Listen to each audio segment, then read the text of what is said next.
The bottle looked like it was holding the sun inside it. That's what I remember most. It was sitting on my kitchen counter, the amber liquid catching the October light like liquid gold. 62 years old that morning, and the universe decided to leave me a surprise. The box had been on my porch before sunrise. No delivery truck, no postage, just my name written in careful block letters. Glenn Harper. I live alone. When you live alone, you notice things. And I noticed immediately that whoever left it didn't want to be seen. Inside the box was a limited edition bourbon. Expensive. The kind you don't buy casually. The kind you give to someone you want to impress. Or someone you want to test. There was a card. Happy birthday. No signature, but the handwriting. It was almost my son Daniel's. We hadn't spoken in nearly 2 years. Gambling debts, promises, my refusal to keep paying them. That kind of silence doesn't fade. It hardens. The letters leaned the way his used to. The strokes pressed hard like he always did when he was impatient. But something about it felt too careful, like someone had slowed down on purpose. I wanted to believe it was him reaching out, but I couldn't drink it anyway. 3 years earlier, I'd had a heart attack.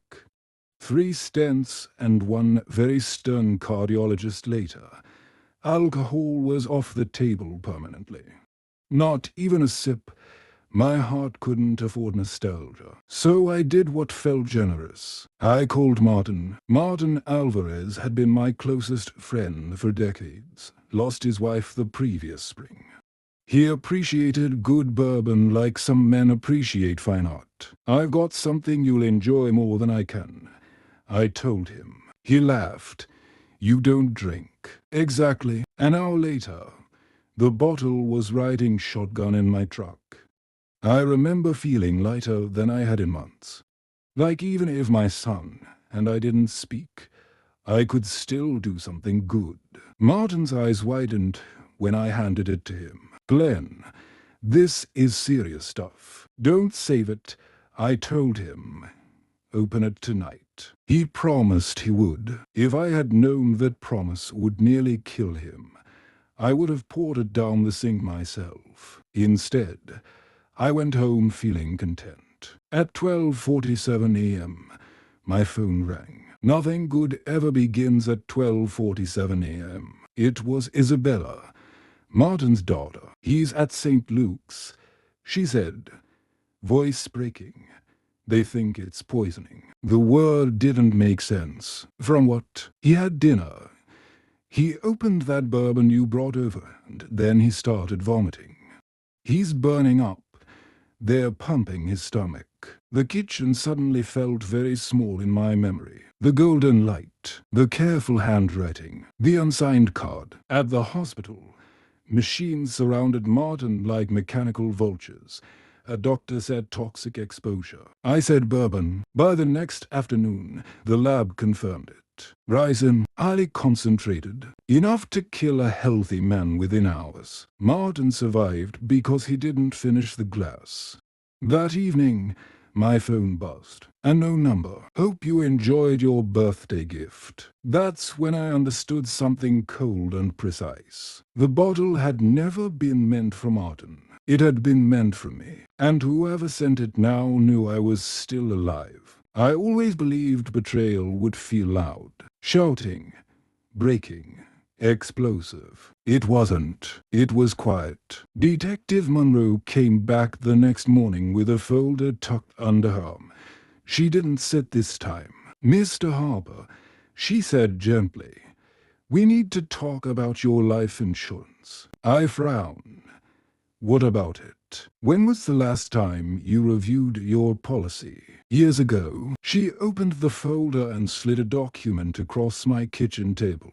6 months ago, your coverage increased from 200,000 to 550. The numbers stared up at me like they belonged to someone else. That's not possible, I said. I didn't change anything. There's a sign authorization. My chest tightened. Not with heart pain.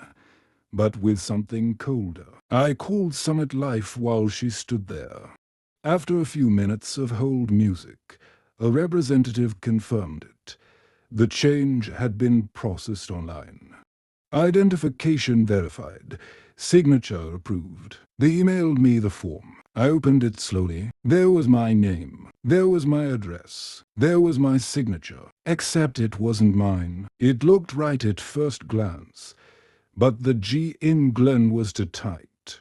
The tail on Harper stopped short. My real signature flows.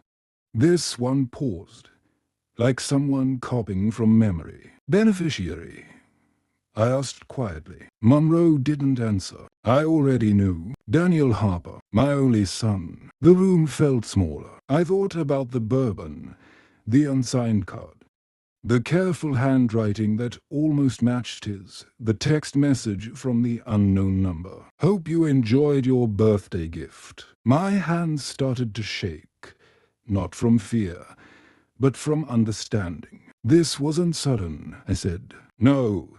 Monroe replied, it wasn't. 6 months. The policy increase had happened 6 months ago. That meant whoever sent that bottle didn't wake up angry one morning.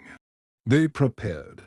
They calculated how much I was worth, and they believed I still drank. Does your son know about your heart attack?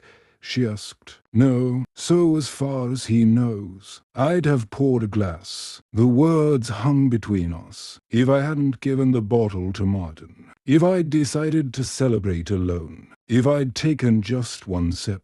Monroe closed the folder. We're pulling financial records now, she said.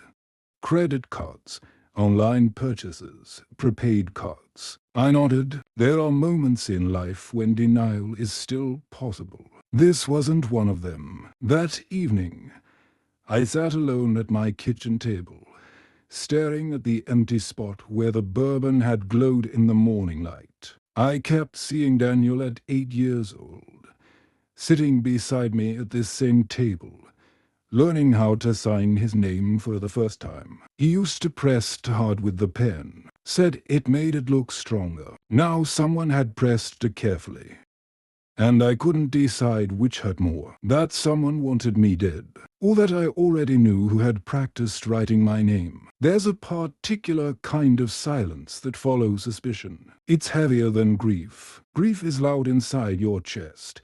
Suspicion just sits there, watching you. 2 days after the insurance discovery, Detective Monroe asked me to come down to the station.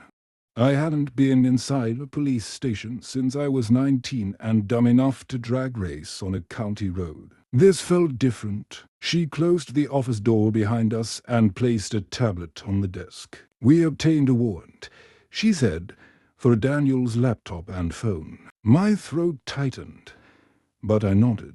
She turned the screen toward me. His browser history goes back 8 months. 8 months, longer than the policy change. The first searches were subtle. Life insurance payout timeline. Accidental poisoning symptoms. Then they sharpened. Ricin dosage adult male. Does ricin dissolve in alcohol? How long does ricin take to kill? Each entry had a time stamp. 2:13 a.m. 1:47 a.m. 3:02 a.m. The hours when decent men are asleep. The hours when secrets feel safer. I stared at the glowing screen until the words blurred. He cleared his history once. Monroe continued. But he didn't know it was backed up to the cloud. There were purchase records too. A prepaid debit card bought with cash. An online order from a specialty liquor distributor. Shipping routed to a rented mailbox under a different name. Careful, layered, planned. He also practiced handwriting, she said quietly. She showed me photos from a small notebook found in his desk drawer. Pages filled with my name. Glenn Harper, Glenn Harper, Glenn Harper. Over and over. Some versions shaky, some smooth, some nearly perfect. I felt something inside me crack. Not loudly, not dramatically, just a clean break. He told neighbors you'd started drinking again. Monroe added, laid groundwork. laid groundwork, like he was building something, like he was constructing my death the way I used to construct houses. Measured, structured, intentional. Any mention of Martin? I asked. She shook her head. No. We believe he expected you to drink it alone. Of course he did. I always celebrated birthdays quietly. One glass, one chair, one man and his memories. That night, back home, I sat in the dark and tried to remember the last time Daniel hugged me without needing something. I couldn't. What I could remember was teaching him to sign his name at this same kitchen table. Don't hesitate.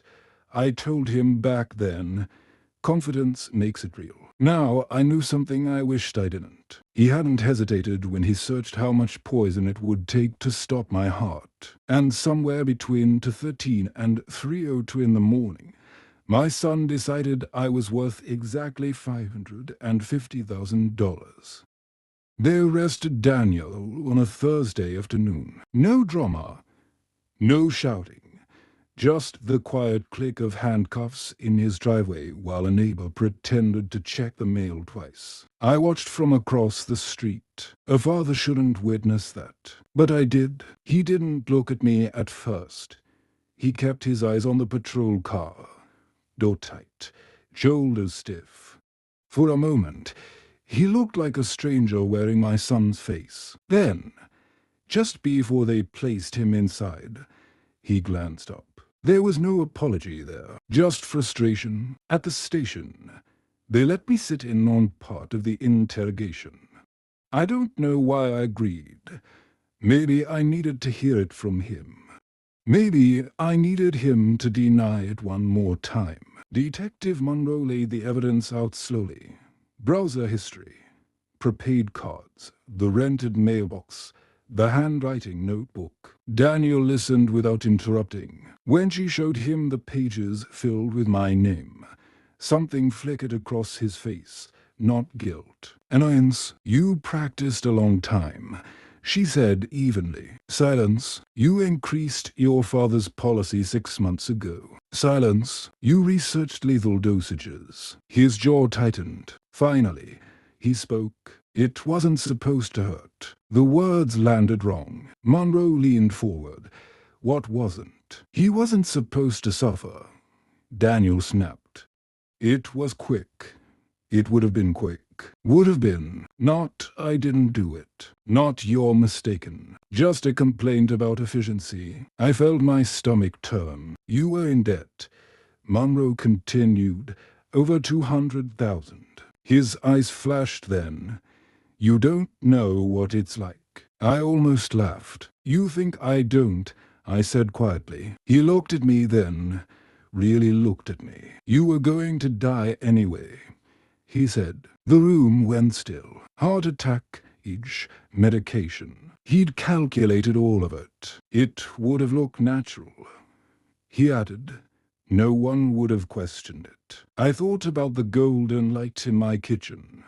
The way the bottle shimmered like a gift from someone who cared. You texted me, I said, after Martin got sick. He hesitated for the first time. That wasn't part of the plan, he muttered. There it was. Not regret from Martin. Not fear from me. Just disappointment that the math had gone wrong. When they led him out of the room, he didn't fight, didn't cry, didn't look back again. I sat there long after the door closed. I kept replaying one sentence in my mind. You were going to die anyway. There's something colder than hatred. It's justification, and somewhere along the way, my son convinced himself that my death was simply a matter of timing. He just decided to move the date forward. The trial lasted 6 days. 6 days to dismantle a lifetime. I sat in the second row, hands folded in my lap, listening to strangers explain my life back to me in measured voices. Financial records, digital footprints, toxicology reports. Enlarged photos of notebook pages filled with my name. Glenn Harper, Glenn Harper, Glenn Harper. Over and over. Martin testified on the third day. He walked slower than he used to, thinner somehow, like the poison had taken something permanent with it. He didn't look at Daniel when he described the burning in his throat, the panic, the hospital lights. I trusted the gift. He said simply, "So did I." The prosecution called it premeditated attempted murder and insurance fraud. The defense called it desperation clouded by debt. They used words like addiction, pressure, impaired judgment. Daniel didn't testify. He stared straight ahead most of the time, jaw set, as if this were an inconvenience rather than a reckoning. When the guilty verdict came back, there was no outburst.